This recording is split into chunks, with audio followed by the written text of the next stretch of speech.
Selamat ulang tahun buat saudara semua, kita semua, jemaat keluarga Allah. Gereja kita ulang tahun yang ke-34, semuanya anugerah Tuhan. Mari kita kasih tepuk tangan sekali lagi buat Tuhan kita yang luar biasa. Ya, dan doa saya seperti tadi, semua yang Tuhan kerjakan di gereja kita, Tuhan impartasikan juga. Tuhan kerjakan di dalam kehidupan saudara. Amin. Nah, di momen yang spesial ini, saya mau tanya terlebih dahulu. Kemarin siapa yang datang di dalam perayaan ulang tahun gereja di PIK? Oke, Anda yang datang, Anda bisa melihat ya. Kemarin beda sekali sama 1 tahun sebelumnya. Karena tepat setahun kita opening gereja kita di PIK.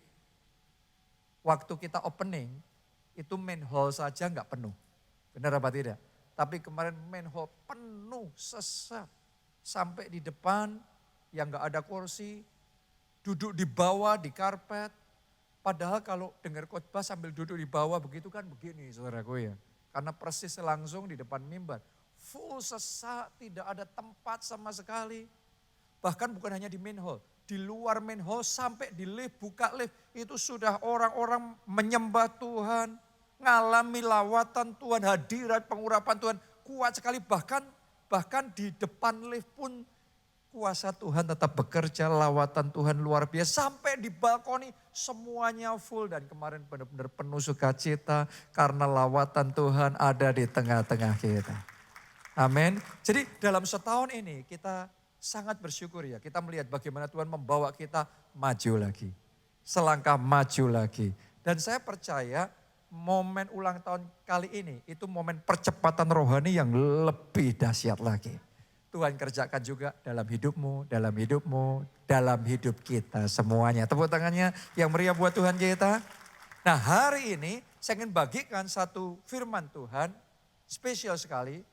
Judulnya adalah God's Chasers atau pemburu Tuhan. Ya, doa saya semua jemaat keluarga Allah jadi pemburu Tuhan. Oke. Nah, bicara tentang pemburu, berarti kan dia ngejar sesuatu. Dalam hidup setiap orang, pasti ada sesuatu yang lebih dari yang lain, yang kita kejar dalam hidup kita. Yang kita suka, yang kita ingini, yang kita nikmati lebih dari yang lain. Kalau pertanyaan itu ditujukan sama saudara, apa jawaban saudara? Apa satu hal yang paling Anda kejar? Yang paling Anda enjoy, yang paling Anda suka, yang paling saudara mau dalam hidup saudara. Sebagian orang yang dikejar adalah food, makanan. Makanya sampai ke ujung bumi pun kulineran dikejar. Enggak salah juga sih. Ya kita semua juga enjoy makanan kan. Ada sebagian orang lagi yang dinikmati lebih dari yang lain adalah kuliner. Traveling. Sebagian lagi nikmatnya adalah yang penting kumpul. Ya, ada sebagian lagi yang dikejar lebih dari yang lain intinya kerja. Cari duit. Bisnis. Ngapain sih kerja terus? Buat dia kerja itu nikmat. Kerja itu adalah sukacita. Jadi setiap orang punya intunya masing-masing. Setiap orang punya satu hal yang dikejar lebih daripada yang lain. Tapi tahukah saudara, di dunia ini ada orang-orang yang lebih dari mengejar apapun dan siapapun yang mereka kejar adalah Tuhan. Dan doa saya hati yang kayak gitu mulai saat ini dikobarkan, dibangkitkan, ditimbulkan di dalam hati kita. Boleh katakan amin saudaraku. Kita kasih tepuk tangan yang paling meriah buat Tuhan kita. Lebih dari apapun, lebih dari siapapun, lebih dari emas, perak, dan permata. Lebih dari babi guling, lebih dari semua makanan apapun yang saudara enjoy. Lebih dari semuanya itu Tuhan nomor satu. Tuhan yang terutama, Tuhan yang kita kejar, Tuhan yang kita ingini lebih dari segalanya. Mari kita baca Filipi 3 ayatnya yang ke-10. Ini yang di hatinya Rasul Paulus. Dia ngomong begini, yang ku kehendaki. Ini bahasa Alkitab ya. Tapi sebenarnya itu yang dia kejar. yang aku kejar dalam hidupku, yang aku mau lebih dari apapun, yang aku mau dalam hidupku. Rasul Paulus ngomong, ialah apa itu? Mengenal Dia dan kuasa kebangkitannya dan persekutuan dalam penderitaannya, di mana aku menjadi serupa dengan Dia dalam kematiannya, supaya akhirnya beroleh kebangkitan dari antara orang mati. Ternyata Paulus lebih dari segala-galanya, buat dia yang paling utama itu ngejar Tuhan. Kenal Tuhan. Lebih lagi buat orang lain yang penting kan sudah terima Yesus, terima pengampunan dosa, terima anugerah, jaminan keselamatan masuk surga, ya sudah cukup, kurang apa lagi. Gak usah sampai kayak gimana. Tapi tidak buat Rasul Paulus. Yang ku kehendaki mengenal Dia lebih lagi. Tuhan, aku mau lebih lagi. Roh Kudus, aku mau kepenuhan Engkau lebih lagi. Tuhan, aku mau urapan lebih lagi. Tuhan, aku mau dapat rema, revelation, pewahyuan lebih lagi. Dan karena dia ngejarnya Tuhan lebih lagi dalam hidup kita ini, saudaraku, yang kita kejar itu yang kita dapat. Dalam hidup ini ada banyak hal tersedia. Tapi yang paling kita kejar, itu yang kita akan dapat. Oke, karena itu jangan heran. Rasul Paulus ngalami kepenuhan Roh Kudus lebih dibandingkan yang lainnya. Rasul Paulus dapat pengenalan akan Allah lebih dari yang lain. Itu sebabnya 2/3 kitab Perjanjian Baru ditulis oleh Rasul Paulus. Kenapa? Karena yang ku kehendaki ialah mengenal Dia. Benar apa tidak? Jadi sama-sama cerita tentang Yesus. Kalau dia yang cerita itu beda banget. Dia kenalnya detail sekali. Dia ngertinya Tuhan, dekat sekali, intim sekali, karib sekali. Anda yang hobinya handphone.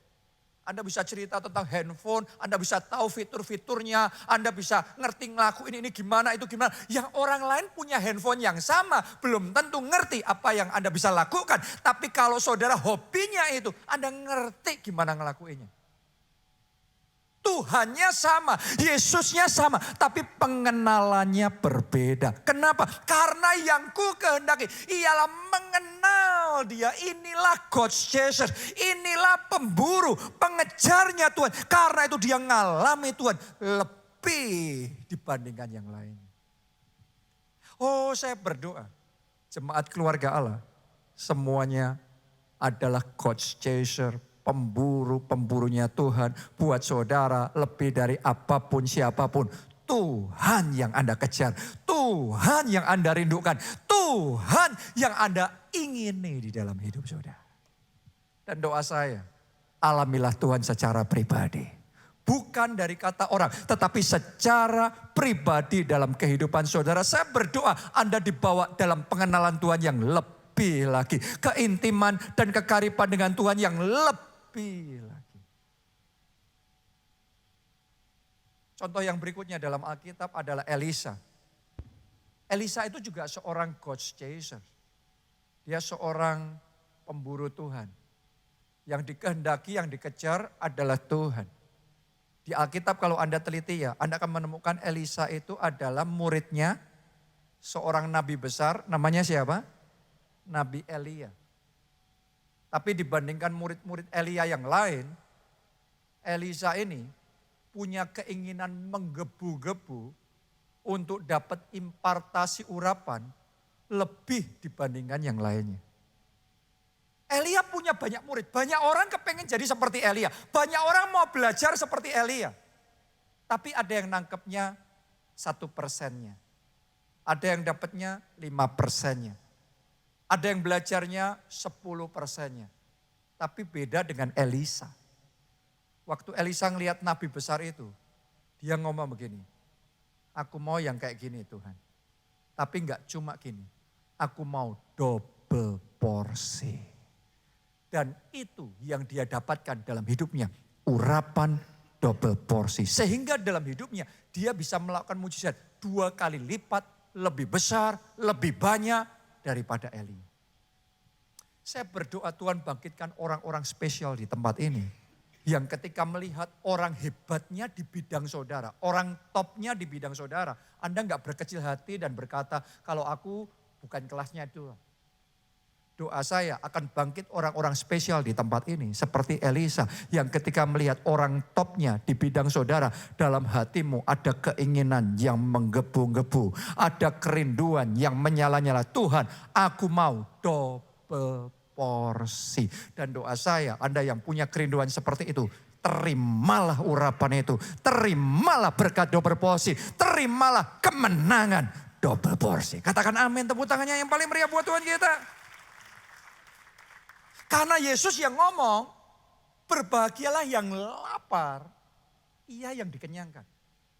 Berbahagialah yang haus, ia yang dipuaskan. Semua makanan tersedia di pesta. Tapi kalau Anda datang ke pesta, gak lapar, Anda kenyang, makanan tersedia pun tidak Anda sentuh. Anda gak dapat apa-apa, walaupun tersedia. Nabi Elia tersedia ini, mau ditangkap 1% ya bisa, 10% bisa, 100% bisa. Tapi secara spiritual itu unlimited. 200% double porsi pun juga bisa. Tergantung kelaparannya. Jadi pertanyaannya, how hungry are you? Seberapa lapar saudara? Seberapa rindu, seberapa haus saudara? Sama-sama beribadah seperti ini. Apa yang Anda kejar? Apa yang Anda mau di dalam hati saudara. Kalau di dalam hati kita yang penting saya setor wajah, sudah ibadah selesai. Yaitu Anda dapatnya sudah ibadah dan selesai. Tapi doa saya dalam ibadah ini, ada kehausan yang besar. Tuhan lawat aku. Tuhan jamah aku. Tuhan penuhi aku. Tuhan aku juga mau urapan double porsi. Dan kalau itu kerinduan ada, terimalah itu dalam hidup saudara. Amin. Saya percaya dalam ulang tahun yang ke-34 gereja kita, Tuhan sedang berikan hidangan. Pesta rohani. How hungry are you? Doa saya Anda semua ghost chaser. Ada semua pengejar Tuhan. Dan Anda mengejar Tuhan dengan sungguh-sungguh. Orang yang mengejar Tuhan dengan sungguh-sungguh, Anda akan mengalami Tuhan. Anda akan mendapatkan Tuhan, kepenuhan Tuhan, hikmat Tuhan, sukacita Tuhan, pengurapan dan kuasa Tuhan bekerja dalam hidup saudara. Yang Anda kejar itu yang Anda dapat. Sama halnya dengan pengusaha. Kadang-kadang pengusaha melihat orang lain, kok males sih kamu? Anda kerja lebih keras. Anda dapat kemenangan lebih besar. Mungkin orang lain gak ngejar seperti saudara, ya sudah mereka berpuas diri segitu. Itu dalam urusan pekerjaan, urusan bisnis. Kadang-kadang kita bisa ngejar begitu rupa untuk cari duit. Tapi belum tentu kita ngejar begitu rupa untuk cari Tuhan. Orang lain juga ngomong, kok males banget kamu nyari Tuhan. Sama halnya kita ngomong, kok males banget kamu kerja. Doa saya mulai hari ini. Kesukaan saudara ialah Tuhan. Kerinduan saudara ialah Tuhan. Seperti Daud, cinta akan rumahmu menghanguskan aku ya Tuhan. Lebih baik 1 hari di pelataran rumah Tuhan daripada 1000 hari di tempat lain. Kenapa? Karena Daud ngomong, yang ku ingini adalah Tuhan. Bagianku dan warisanku adalah Tuhan. That is God's chaser. Itulah pemburu, pengejar Tuhan. Kenapa kok kita dalam khotbah ini pakai nama pemburu?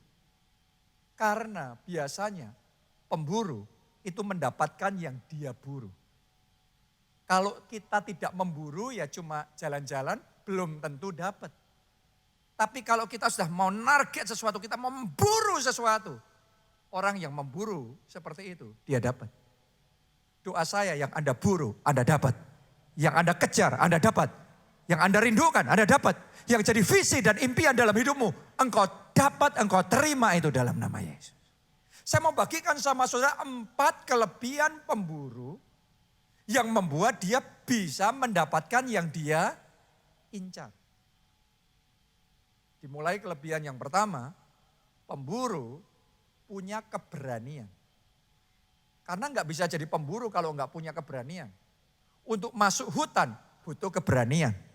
Dan begitu masuk hutan akan sangat mungkin ada keadaan-keadaan yang tidak terduga. Betul apa tidak? Tiba-tiba bisa berhadapan dengan binatang buas. Kalau orang nggak punya keberanian, nggak akan jadi pemburu. Dan tidak akan mendapatkan apa-apa. Saya belajar dalam hidup ini, orang yang dapat besar adalah orang yang berani.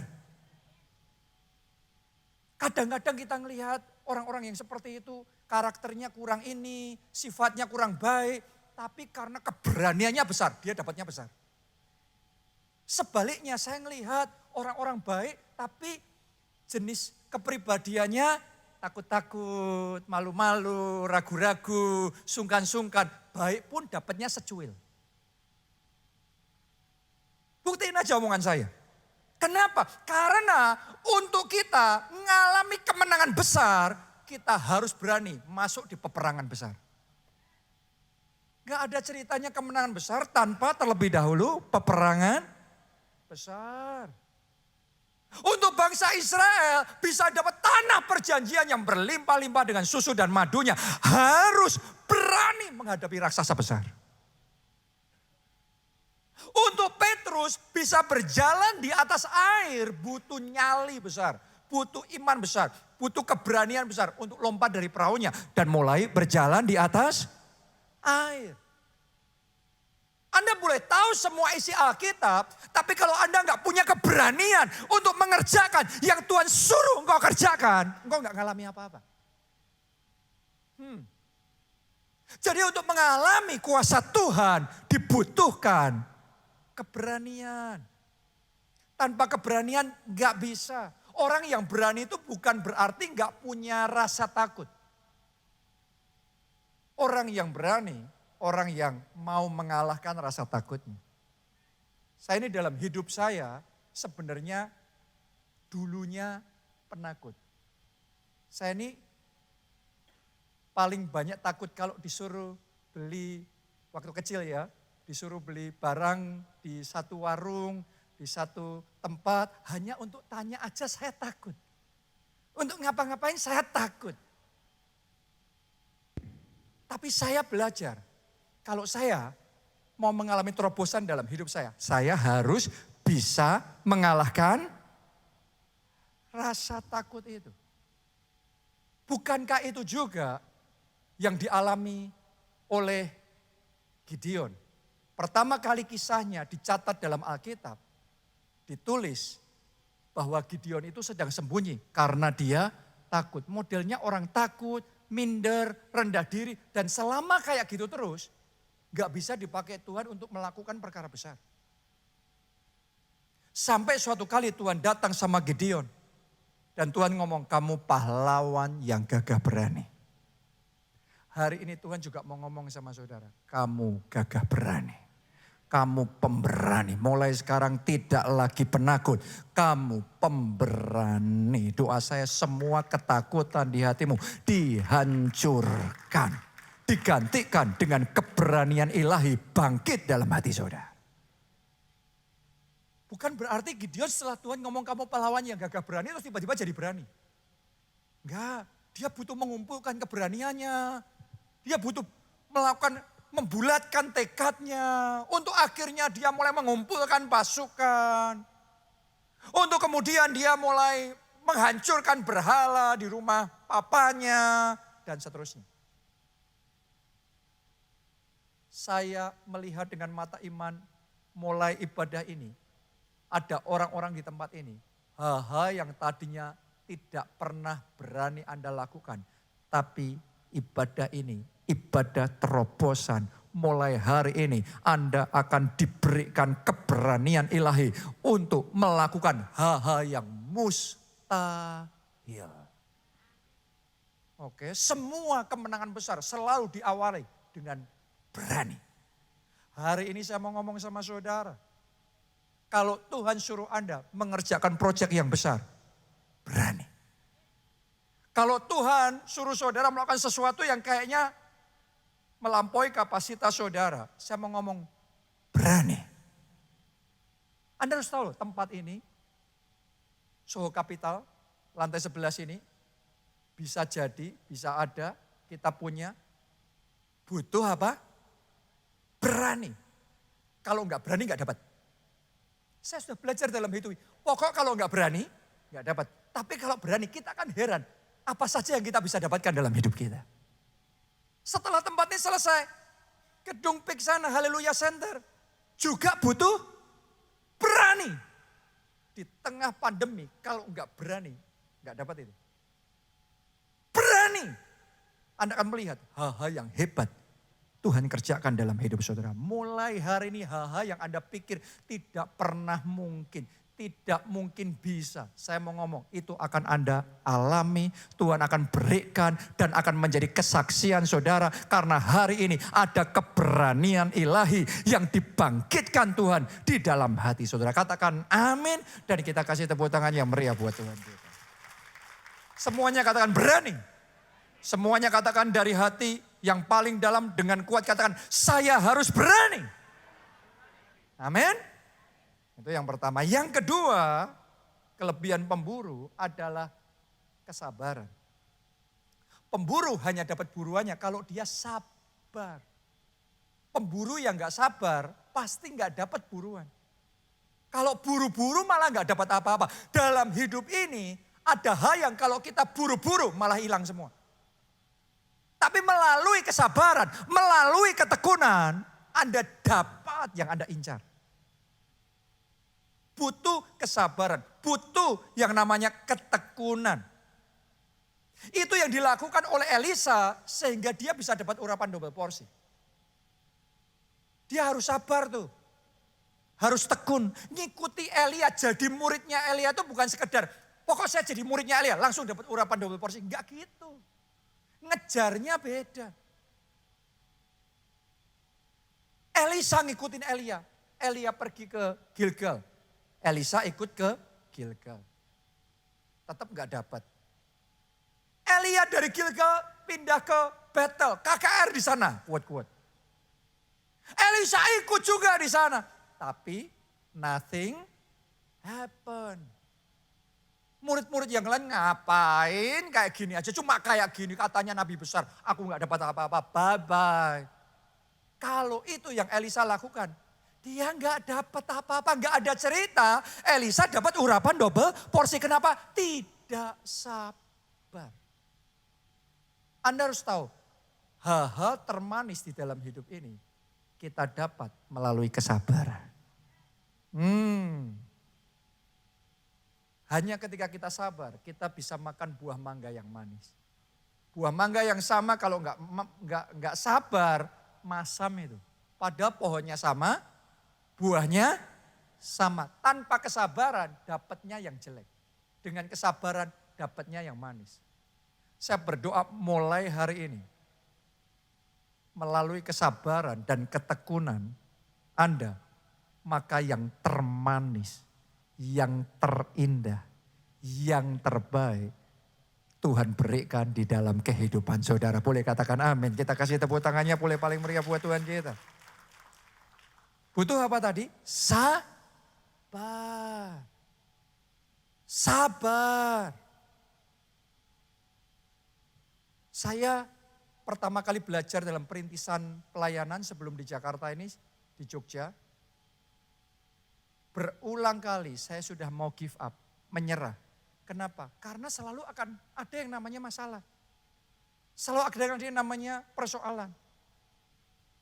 Gak waktu mulai, gak di tengah jalan, gak sudah maju, pokok selalu akan ada masalah. Saya merasa pada waktu itu gak ada terobosan, gak ada kemajuan, gak ada apa-apa di situ.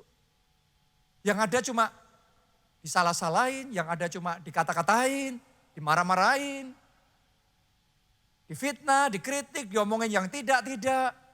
Jadi buat saya dapat apa? Ngapain? Bye-bye. Kalau hari itu saya bye-bye karena gak sabar di dalam proses, saya hari ini gak melihat kemuliaan. Ada kemuliaan di level tertentu, hanya bisa Anda alami ketika engkau mau bertekun di dalam penderitaan. Ketika engkau tetap bertahan di tengah kesusahanmu. Ketika engkau tetap bersabar melalui semua masalah dan persoalan yang terjadi dalam hidup saudara. Sampai di momen tertentu Tuhan ubah masalahmu jadi mahkota. Katakan amin. Tepuk tangannya yang paling meriah buat Tuhan kita. Itu sebabnya yang sedang suffering, yang sedang menderita, yang sedang dalam kesesakan, yang mengalami kesusahan. Saya mau ngomong sama saudara, sabar. Sabar dalam pernikahan. Tidak pernikahan yang hari ini saya nikmati, keluarga yang hari ini saya nikmati. Karena sungguh saya bisa ngomong sama saudara, Tuhan memberkati saya dengan pernikahan yang indah, dengan keluarga yang bahagia. Tapi jujur saya mau ngomong sama saudara, tidak di awalnya seperti itu. Banyak masalahnya, banyak ketidakcocokannya.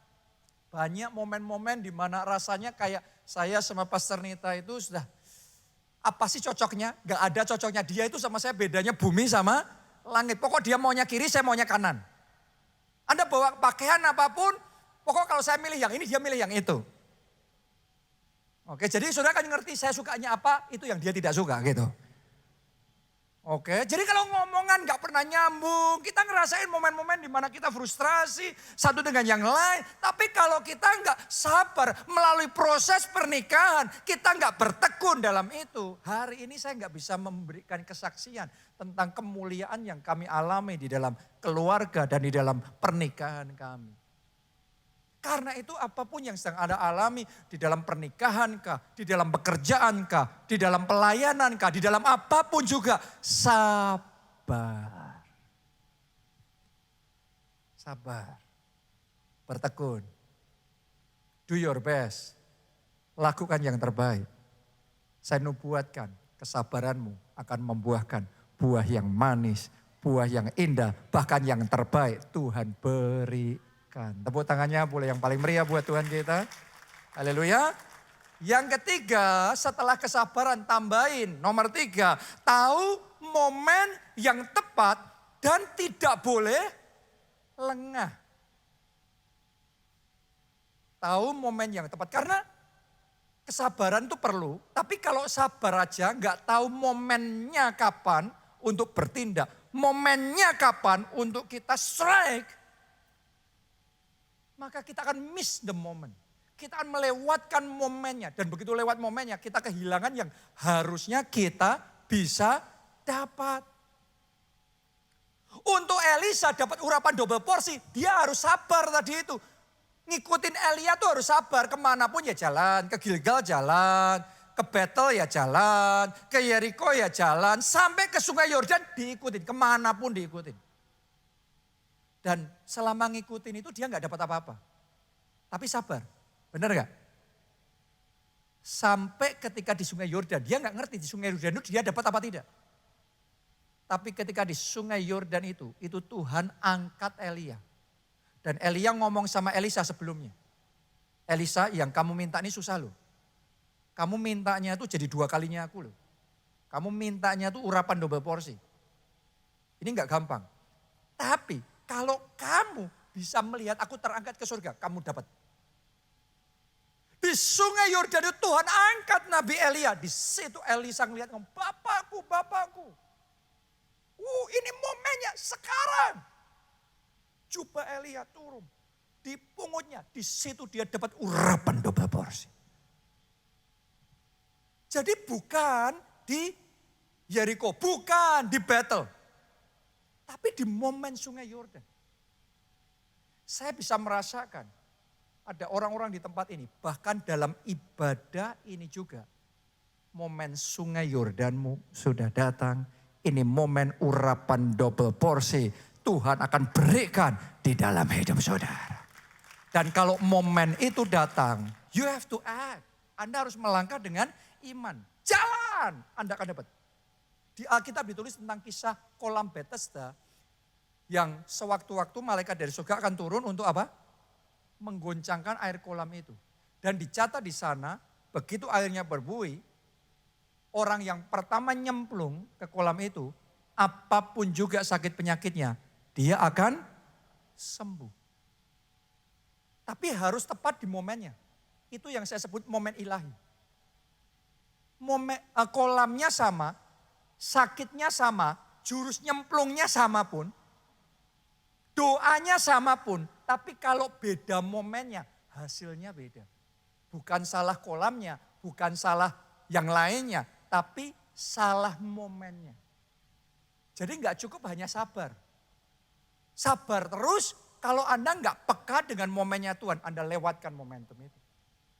Hari ini saya mau berdoa, Anda diberikan kepekaan untuk bisa ngerti momen ilahinya Tuhan untuk bertindak di dalam hidup saudara. Saya masih ingat ketika saya lulus SMA dan saya kuliah sekolah Alkitab di Amerika. Waktu itu dolar 2.500 rupiah. Tiba-tiba Tuhan ngomong sama Pak Obaja, beli dolar, beli USD. Pak Obaja peka, dengar suara Tuhan, dia melangkah dengan iman. Semua uang yang ada beliin semua. USD, walaupun nggak ngerti, siapa tahu pada waktu itu bakal seperti itu. Tiba-tiba saja dari 2.500 dolar jadi 5.000, 10.000, 15.000, sempat lebih dari 17.000. Saya mau ngomong begini sama saudara, kalau Pak Obaja terlambat taatnya sama Tuhan, jalan enggak ya, nunggu 2 bulan, nunggu sebulan aja deh. Lewat itu, saya batal sekolah itu, atau saya balik lagi itu. Enggak bisa. Jadi sama-sama sekolah Alkitabnya, sama-sama mau taat ngikuti Tuhannya. Tapi kalau tidak bergerak di momennya Tuhan, kita akan melewatkan kesempatan. Saya kok merasa Roh Kudus taruh, saya enggak ngomong di ibadah sebelumnya ya. Tapi di ibadah ini ada dari saudara yang melewatkan momen saudara. Tapi Tuhan ngomong sama saya untuk ngomong sama saudara. Momen berikutnya akan tiba. Dan saya berdoa kepekaan untuk ngerti momen ilahinya dari Tuhan. Terimalah itu di dalam nama Yesus. Dan ketika momen itu Tuhan buka, Anda dikasih second chance. Anda dapat kesempatan kedua.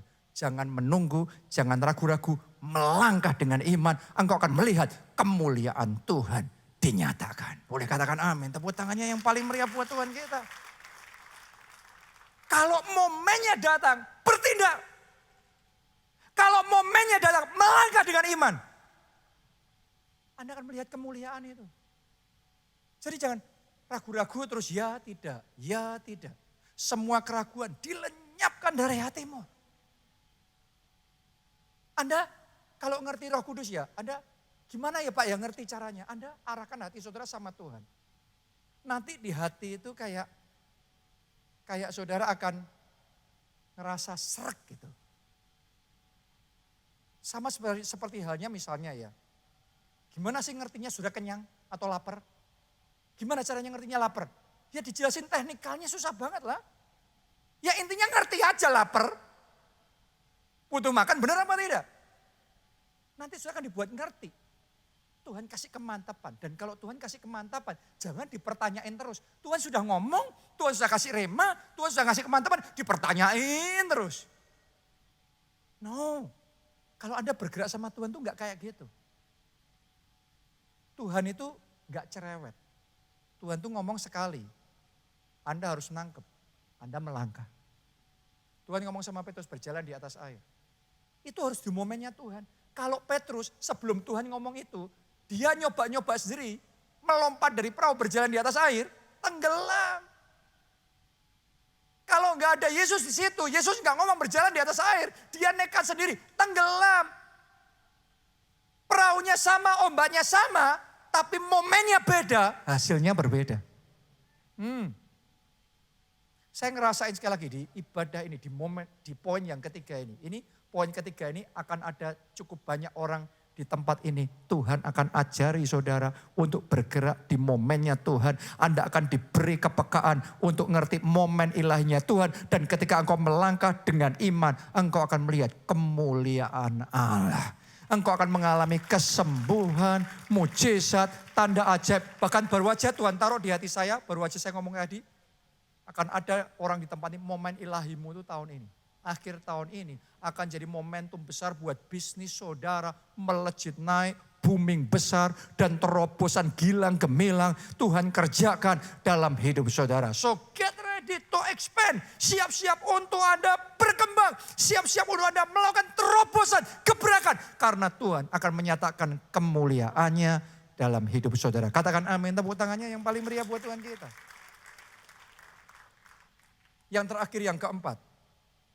Kelebihan pemburu yang keempat, supaya dia bisa dapat buruannya, harus fokus. Singa yang mau dapat buruannya harus apa? Fokus. Di situ ada zebra, ribuan, ratusan zebra. Singa yang fokus, nandain satu itu, zebra yang itu, yang aku harus dapat. Dia akan berlari, zebra itu mau kemanapun, dia nggak akan gubris zebra-zebra yang lain. Dia nggak akan peduli, oh zebra yang ini lebih gemuk, zebra yang lebih itu lebih dekat. Dia nggak peduli, dia yang itu pokok, yang itu. Aku mau yang itu. Singa yang fokusnya, targetnya seperti itu, dia dapat yang dia buru. Banyak orang nggak dapat yang dia kejar. Kenapa? Ngejar sesuatu terus ngelihat yang lain. Ini lebih gemuk ini. Ini lebih dekat ini. Nanti ini lebih baik, ini lebih potensi, ini lebih ini. Selalu akan ada lebih ini, lebih itu. Tapi semua orang yang mau ini, mau itu. Saya ngelihat gak dapat apa-apa. Tapi kalau Anda fokus ngejar itu, yang lain mau ini, mau itu terserah. Lebih menguntungkan terserah, lebih gini, lebih gitu terserah. Itu yang aku kejar. Anda dapat. Saya berdoa, yang engkau kejar, engkau dapat. Karena itu belajar fokus. Boleh katakan amin, ayo tepuk tangannya yang paling meriah buat Tuhan kita. Dan lebih dari buruan apapun, lebih dari ngejar apapun. Kejar Tuhan dalam hidup saudara. Carilah terlebih dahulu kerajaan Allah dan kebenarannya, maka semuanya ditambahkan. Ada hal-hal tertentu yang kalau Anda kejar, Anda dapat, ya cuma dapatnya itu. Tapi ada hal tertentu kalau Anda kejar, Anda dapat semuanya. Waktu Salomo ditanya Tuhan, kamu mau apa? Salomo gak minta yang lain, Tuhan kasih aku hikmat. Dan waktu dia dikasih hikmat, Tuhan ngomong, yang kamu minta aku berikan, yang tidak kamu minta juga aku berikan. Jadi Anda boleh ngejar kekayaan, Anda mungkin dapat kekayaan, tapi Anda kehilangan yang lain. Tapi kalau Anda kejar Tuhan, Anda alami Tuhan, Anda dapatkan Tuhan, dan semuanya ditambahkan kepadamu. Amin. Be a God chaser. Jadilah pemburunya Tuhan. Kejar Tuhan. Saya bersyukur tadi saya tanya di sini, siapa yang kemarin sudah ibadah di hari Sabtu, banyak yang angkat tangan. Ternyata saudara nggak ngomong, oh kan kemarin sudah ibadah Sabtu, Minggu nggak perlu lagi. Sudah cukup. Akan ada orang-orang yang sudah cukup, buat mereka sudah cukup. Tapi buat saudara, more. Buat Anda lebih lagi, lebih banyak, lebih besar, lebih dahsyat yang Tuhan kerjakan dalam hidup saudara. Amin. Jadilah God's chaser, pemburunya Tuhan.